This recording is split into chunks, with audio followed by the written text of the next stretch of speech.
How to use Gboard on Samsung A27. Let's start the video. First of all, go to App Library. Here click on Play Store app.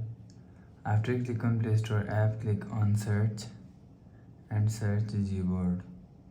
After search Gboard and click on install. After installing, go back to home screen. Go to App Library. Click on Settings app. Now in setting, scroll down and click on general management. Click on keyboard and turn on Gboard. After turn on Gboard, if you want to use, click on default and click on Gboard. So you will use Gboard from here.